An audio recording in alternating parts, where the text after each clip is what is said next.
Saudara-saudari terkasih, pada waktu saya masih bertugas di Kaliori, saya sering naik turun dari Biara ke Gua Maria. Dan suatu hari saya bertemu dengan seorang pria yang baru keluar dari Gua Maria. Dan dalam perjalanan itu saya menyapa dan kemudian ngobrol, dan saya tanya, "Bapak dari paroki mana?" Pertanyaan biasa. Dan dia mengatakan, "Oh, saya tidak Katolik, Pak," katanya. Lalu dia menyebutkan satu tempat asal dari sebuah kota. Dan kemudian kami ngobrol, akhirnya dia tahu kalau saya imam tinggal di biara di atas. Lalu dia antusias sekali karena ketemu dengan seorang Romo, dan dia mulai tanya macam-macam. "Romo, berarti Romo itu banyak doa ya, meditasi, dan pasti sakti ya Romo itu ya?" Dan saya mengatakan, "Oh tidak Pak, saya tidak sakti." Dan dia rupanya masih penasaran dan mulai tanya lagi. "Kalau begitu Romo itu kalau mendoakan itu pasti manjur ya, bisa menyembuhkan orang sakit dan sebagainya." Dan saya mengatakan, saya tidak tahu ya, konsep doa di tempat kami di gereja Katolik itu beda. Saya merasa saya tidak sakti atau bisa menyembuhkan. Kadang-kadang saya kalau memberi perminyakan, malah orangnya yang saya kasih perminyakan habis itu meninggal. Dan dia masih tanya terus. Rupanya Bapak ini sedang mencari ilmu supaya sakti, berdasarkan agamanya tentu ya. Dan dia meditasi, bertapa di tempat-tempat suci termasuk Gua Maria Kaliori, meskipun dia tidak Katolik. Lalu saya mencoba menjelaskan, kalau di tempat kami di gereja Katolik itu, tujuan utamanya bukan makin hebat, bukan makin sakti, bukan menjadi makin nomor satu, tidak. Dia mulai heran. Kalau di tempat kami di gereja Katolik, yang paling penting kami itu sebagai hamba, sebagai murid. Nah, kalau sudah bisa sama seperti gurunya, udah cukup. Yesus mengatakan kepada kami, tidak ada murid yang lebih tinggi dari gurunya. Tidak ada hamba yang lebih tinggi dari tuannya.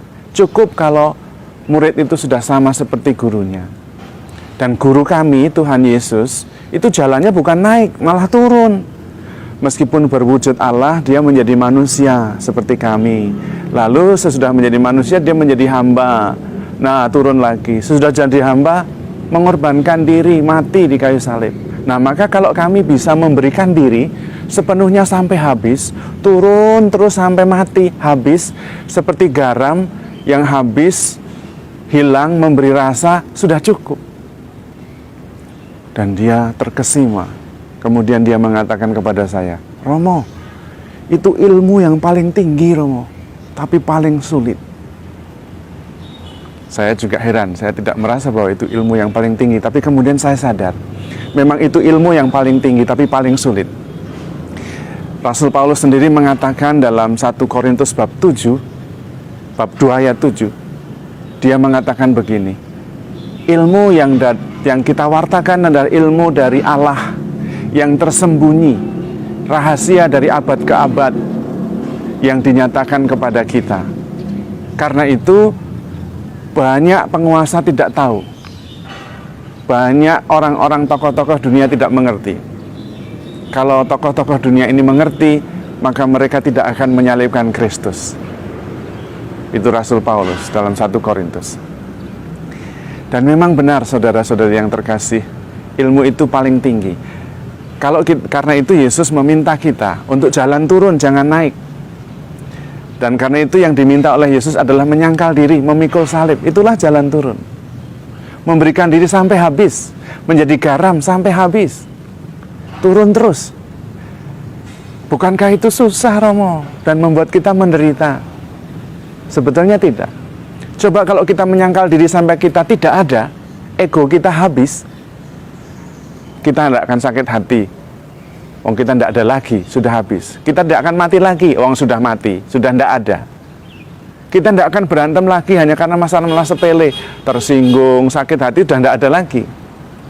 Karena kita sudah memberikan diri sampai habis. Sudah turun terus sampai mengorbankan diri, sudah sampai tidak ada lagi. Saya, ego itu sudah tidak ada lagi kalau kita mengikuti Kristus, menyangkal diri dan memikul salib. Karena itu di dalam gereja kita semua disebut pelayan. Karya kita disebut pelayanan, bukan kepemimpinan atau direktur, bukan, tapi pelayan.